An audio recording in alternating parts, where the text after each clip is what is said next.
দেশ এবং প্রবাস থেকে যেখান থেকে আমাদের নিউজটি দেখছেন সবার প্রতি সালাম, আসসালামু আলাইকুম। ভারতের হায়দ্রাবাদে ওয়াকফ সংশোধিত আইনের প্রতিবাদে এক বিশাল জনসমাবেশ অনুষ্ঠিত হয়েছে।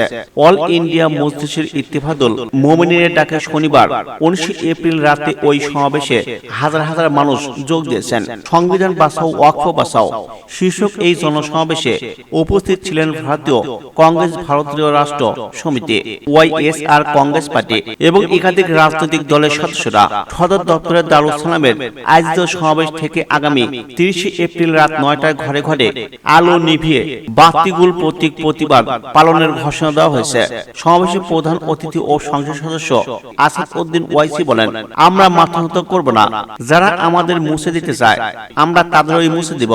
তিনি বলেছেন, সংসদে আমি যে আইন ছিঁড়ে ফেলেছিলাম তা শুধু মুসলিমদের পক্ষেই নয়, বরং সব ধরনের মানুষের হয়ে কাজটি করেছিলাম। এই ধরনের দমনমূলক আইনে সবাই ক্ষতিগ্রস্ত হবেন। সমাবেশে সাইফুর রহমান আরো বলেছেন, আমরা আদালতের উপর আস্থা রাখি।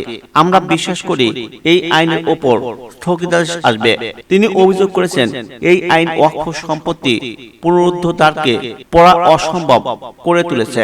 তার মতে আইনটি কার্যকর হলে মুসলিমরা নিজেদের জমির উপর ভিজিটর হয়ে পড়বে। মক্কা মসজিদ থেকে যে কোনো মসজিদকেই ওয়াকফ নয় বলে ঘোষণা করা যেতে পারে। ভিতরে ঢুকে কেবল দর্শনার্থীর মতো দেখা যাবে। কত ভয়ঙ্কর এই আইন।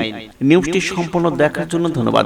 আমাদের পরবর্তী বাংলা নিউজ আপডেটে আমাদের চ্যানেলটি সাবস্ক্রাইব করে আমাদের সঙ্গে থাকুন এবং কমেন্টের মাধ্যমে জানিয়ে দিন আপনার মূল্যবান মতামত। ধন্যবাদ।